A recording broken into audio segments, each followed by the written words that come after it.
오늘 하나님의 말씀은 이사야서 5장 24절, 25절입니다.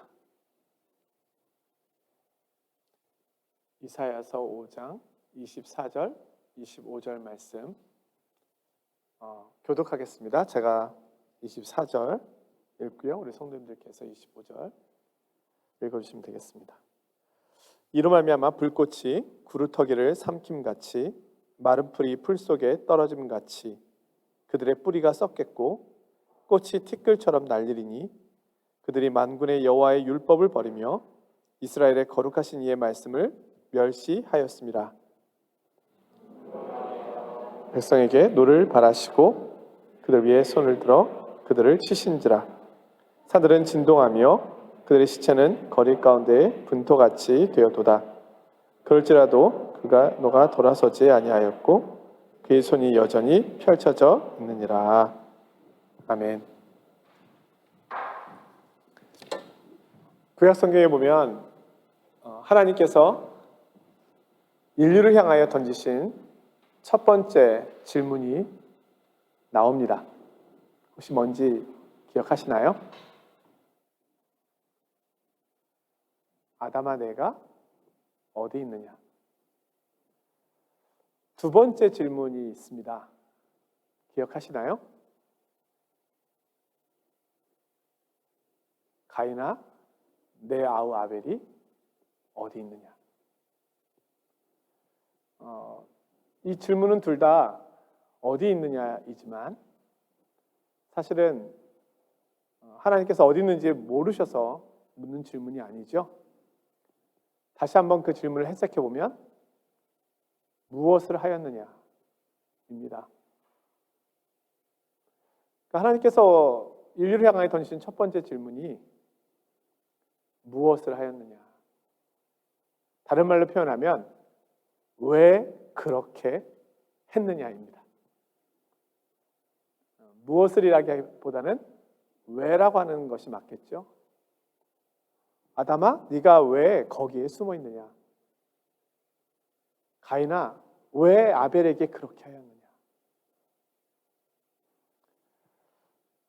아담과 아벨이 그렇게 한 이유는 궁극적인 의미를 우리가 찾아보면 결국은 하나님과의 관계가 깨졌기 때문입니다. 아담은 하나님을 의심했죠. 하나님의 계명을 지키고 싶지 않았고 사단의 유혹에 넘어가서 자신이 내게 하나님께서 금지하신 그것을 따먹는 길을 선택했습니다. 가인은 아벨의 제사만을 받은 하나님에 대한 원망과 시기심이 가득하여 아벨에게 죽음의 길을 준 것이죠. 그러니까 둘 다 결국은 하나님의 말씀을 떠나 하나님과의 관계 속에서 금이감으로 인하여 그들의 행위가 그렇게 될 수밖에 없었음을 보여주고 있습니다. 그래서 성경은 우리의 행위에 대한 질문을 하기 전에 나와의 관계가 어떻게 있느냐에 대하여 물으십니다.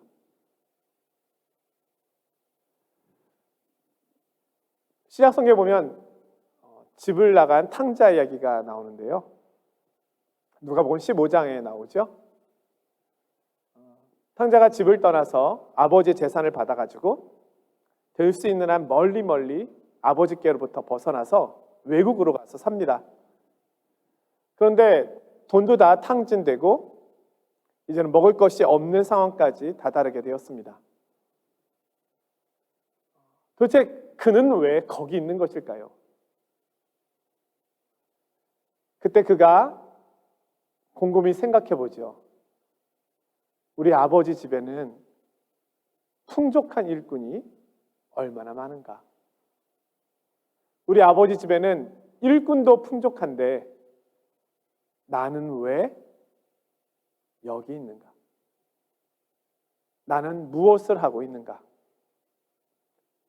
나는 아들이지 않은가?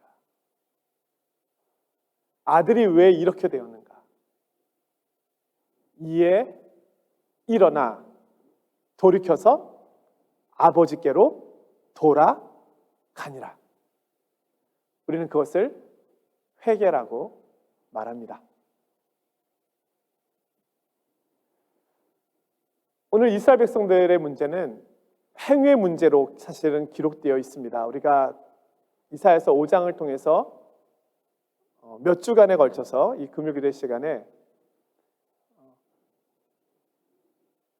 좋은 포도 열매 맺기를 바라시는 마음으로 이스라엘이라고 하는 포도나무를 심으셨는데 먹지 못할 들포도 열매를 맺은 이스라엘 백성을 책망하시는 하나님의 말씀입니다. 결국 그들의 열매에 대한 책망처럼 보여집니다. 그들이 맺은 열매가 탐욕의 열매였지요. 쾌락의 열매였지요. 인본주의의 열매였지요. 지난주에 살펴본 바로는 왕과 재판관이 독주에 취해서 재판을 하는, 권력을 휘두르는 이런 아주 죄악된 모습을 보여주었습니다. 하나님께서 그 죄에 대해서 반드시 심판하시겠다고 말씀하시는 것이었습니다. 그들이 왜 이런 열매를 맺게 되었을까요? 결론은 분명합니다. 그들이 하나님을 떠났기 때문입니다. 하나님과의 관계가 깨어지자 그들이 맺는 열매는 죽음의 열매, 사망의 열매일 수밖에 없었습니다. 결국 이들이 다른 열매를 맺는 유일한 방법은 하나님께로 돌아가는 방법밖에 없습니다. 탕자가 아버지 집으로 돌아가듯이 아담이 회개하고 하나님께로 돌아가야 됐던 것이고 가인이 회개하고 하나님께로 돌아가야 됐던 것이죠. 이렇게 본다면 오늘 우리가 맺고 있는 이 세상의 열매들, 우리가 보고 있는 열매들, 이 열매들은 단지 도덕의 교육의 약화라든지 소수의 세상의 사람들이 어둡기 때문에 생겨난 일이 아닙니다. 하나님을 떠난 우리가 맺는 이 열매는 이런 죽음과 사망의 열매 외에는 맺을 수가 없다는 겁니다. 성경은 하나님을 떠난 사람이 중간에 있다라고 이야기하지 않습니다. 하나님을 떠나는 순간 죄의 지배와 통치 아래 있다라고 이야기합니다. 하나님을 떠나면 자유인이 되는 것이 아닙니다. 도리어 죄의 노예가 되는 것입니다. 그 고리를 끊기 위해서는, 참된 자유인이 되기 위해서는 하나님께로 돌아가는 길밖에는 없습니다. 우리 자녀들이 커가면서 자기의 생각이 이제 많아지고 또 사고가 넓어지고 여러 가지 경험들을 하면서 부모님과 함께 있는 것이 불편해질 수 있는 시기가 옵니다.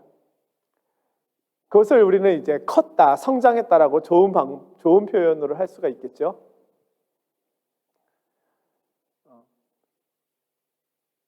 매일매일 학교를 가지 않아도 되고 이제는 장성해서 사회생활을 하게 됩니다. 그리고 독립을 해서 새로운 가정을 만들 수도 있죠. 근데 그때 됐을 때 자녀들이 하게 되는 생각이 뭡니까? 학교 다닐 때가 좋았다. 부모님 품에 있을 때가 좋았다. 그때 자유가 없었던 것 같은데, 그때 뭔가 구속되어 있었던 것 같은데, 내가 하고 싶은 대로 다 할 수 없어가지고 마음껏 다 할 수 있는 그런 것을 원했었는데 지금 생각해보니 그때가 좋았다. 이게 사실 우리 모두가 경험하게 되는 거잖아요. 그래서 어른들이 자녀들에게 힘들지만 그래도 지금이 제일 좋은 거야 라고 얘기하면 이제 꼰대가 되는 거죠. 이해할 수 없는 거죠. 그것은 본인이 경험해야만 알 수 있습니다. 머리로는 알 수가 없습니다.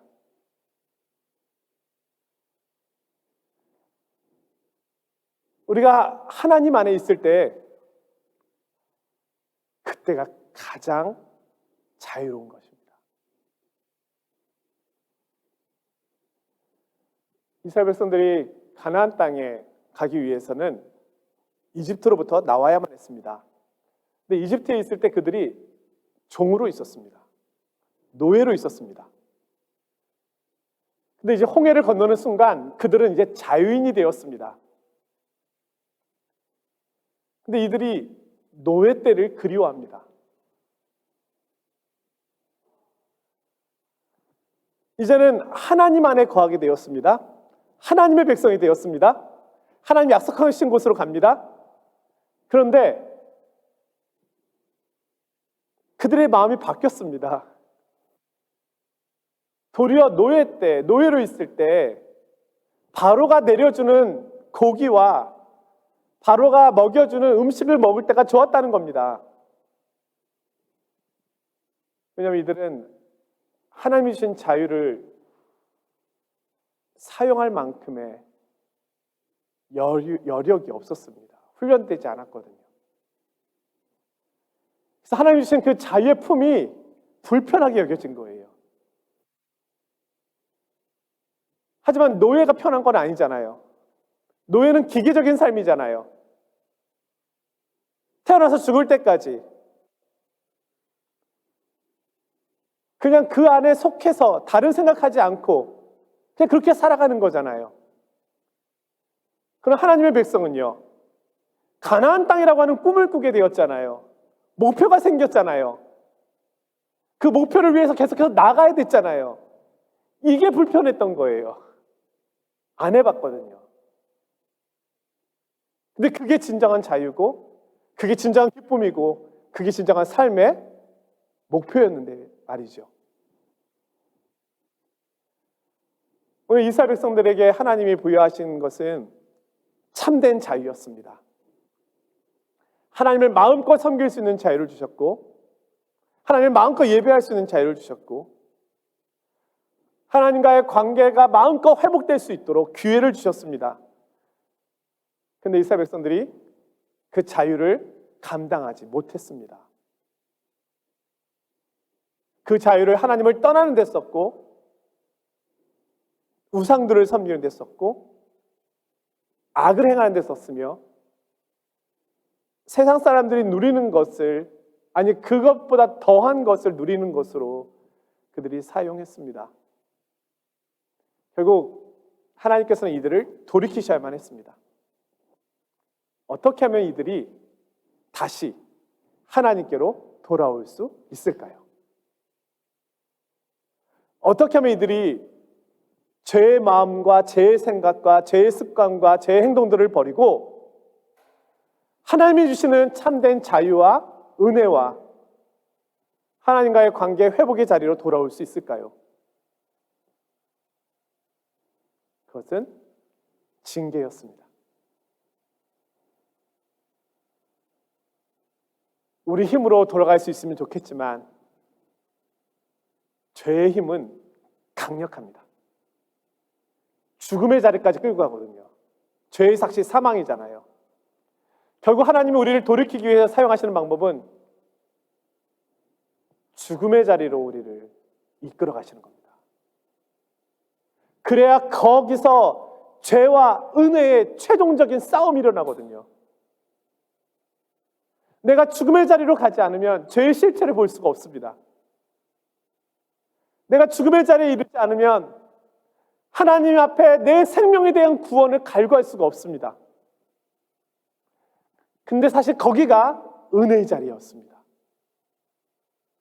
주님께서 이스라엘 백성들에게 베풀려 하는 것은 심판이기 전에 구원이었습니다. 그들을 돌이키게 하기 위한 하나님의 징계였습니다. 회복을 위한 징계였습니다. 그래서 결국 이들에게는 하나님께서 무서운 심판을 내리시죠. 듣고 깨달은 자는 회개하고 돌아옵니다. 그러나 여전히 듣고 깨닫지 못하는 자는 멸망의 길로 가게 됩니다. 이것은 오늘날도 동일합니다. 오늘날에도 하나님께서 우리를 부르십니다. 근데 부르실 때 죄의 권세가 너무너무 강력할 때는 우리를 죽음의 자리로까지 끌고 가십니다. 근데 그건 우리를 죽이기 위한 것이 아니죠. 살리기 위한 것이죠. 죄의 권세의 끝자락에서 생명의 권세를 하나님께서 보여주시기 위함입니다. 바로 그 정점에 서 있도록 우리를 인도하시는 거죠. 그리고 거기서 하나님을 만나게 되는 은혜가 있습니다. 아마 우리 성도님들께서 하나님을 만났던 자리를 생각해 보십시오. 언제 어디서 만날 수 있었는지. 대부분이 삶의 죽음의 자리였을 겁니다. 아무것도 할 수 없었던 때, 아무 소망이 없었던 때, 세상이 나에게 아무것도 해줄 수 없다는 것을 느꼈을 때, 사랑하는 나의 부모도, 사랑하는 나의 친구도, 심지어 너무 믿고 의지했던 나 자신도 아무것도 할 수 없다라는 것을 느꼈을 때, 그 깊은 절망과 탄식 속에 있을 때, 그때 주님이 보였던 겁니다.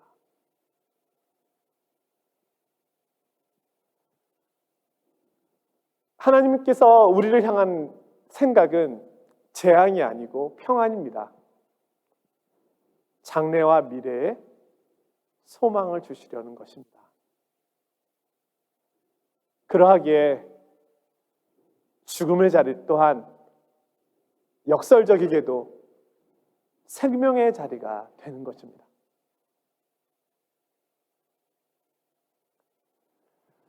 창세기에 보면은 하나님께서 빛과 어둠을 만드시잖아요.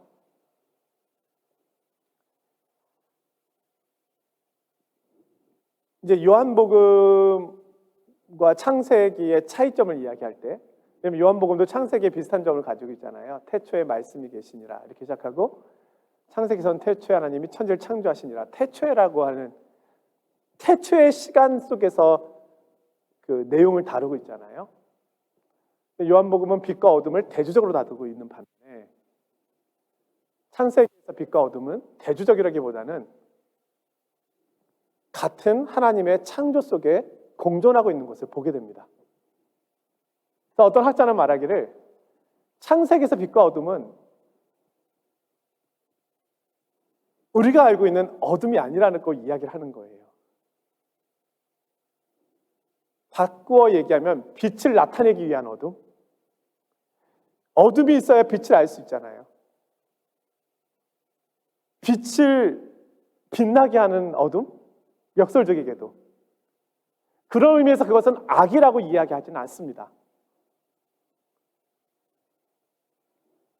우리 인생의 어둠이라고 여겨지는 부분이 사실은요,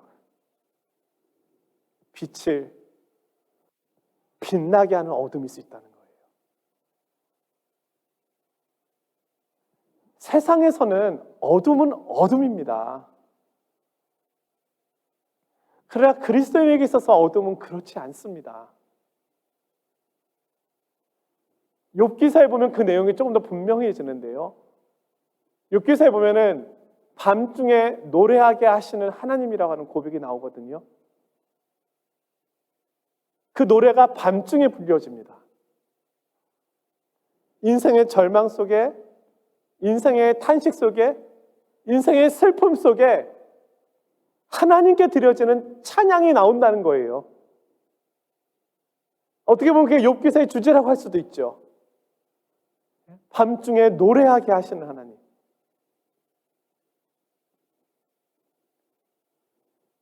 그래서 그리스도께서는 죽음이라고 하는 이 가장 큰 절망을 부활이라고 하는 이 방법을 통하여 가장 큰 소망으로 바꾸어 주신 것입니다.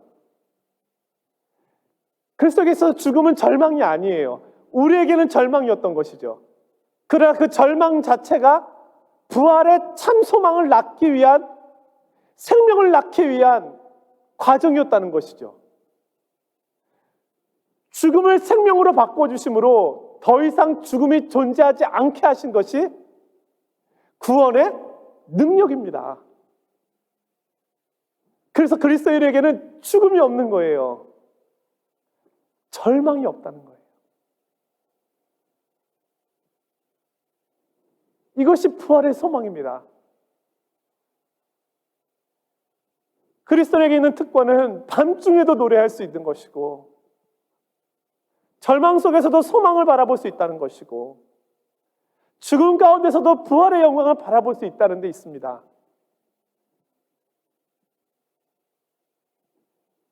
그래서 그리스도인은 늘 우리 영혼 속에, 내면 속에 하나님께서 주시는 잔잔한 기쁨을 가지고 있습니다. 물론 우리는 하나님의 섭리를 다 알 수 없고 하나님이 행하시는 바를 온전히 알지 못합니다. 그래서 때로는 두렵기도 하고, 때로는 믿음이 연약해서 흔들리기도 하고, 의심이 가기도 하고, 그로 인하여 방황하게 되는 것도 사실입니다. 하지만 결국 우리가 다시금 발견하게 되는 것, 다시금 알게 되는 것, 다시금 회복되게 되는 그 자리는 하나님은 선하신 분이시다. 우리에게 가장 좋은 것을 주시는 분이시다. 하나님께서는 나의 모든 인생의 도구들, 모든 상황과 형편들, 내가 걸어온 모든 자취들을 다 묶고 사용하셔서 가장 아름다운 열매로, 생명의 열매로 영광 받으신다. 우리가 이것을 보게 되는 것이죠.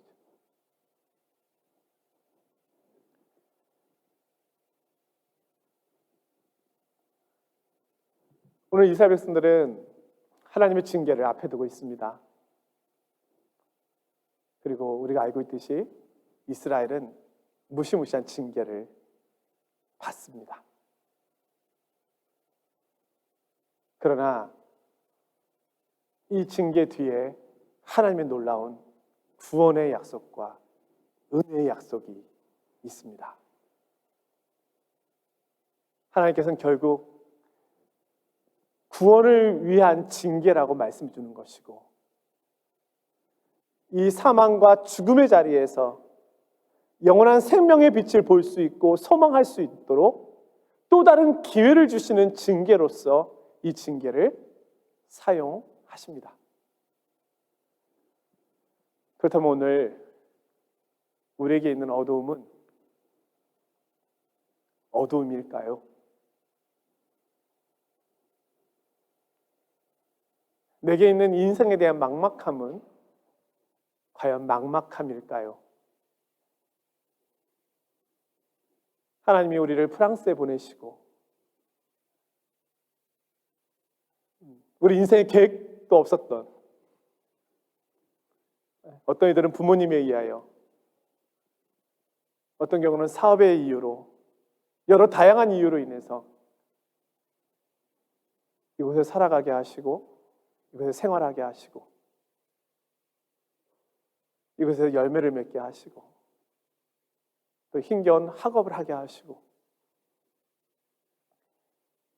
이 이면에는 우리를 향한 하나님의 놀라운 어둠이 아닌 우리를 빛의 길로 인도하시는, 생명의 길로 인도하시는, 소망의 길로, 구원의 길로 인도하시는 하나님의 놀라운 섭리와 은혜가 있는 줄로 압니다. 오늘 우리의 삶의 자리에 고난이 있다 하더라도, 때로는 징계처럼 보여지는 아픔이 있다 하더라도, 분명한 것은 그 안에는 결국 하나님이 내게 주시려고 하는 생명의 빛, 은혜의 빛, 찬송의 빛, 구원의 빛, 소망의 빛이 있음을 우리가 묵상하면서 오늘 우리에게 약속하신 그 약속을 바라보고 오늘 나의 삶의 자리에서 아름다운 열매, 소망 가운데 그런 열매를 맺어가는 저와 여러분 믿음의 성도님들이 되시기를 주님 이름으로 축원드립니다.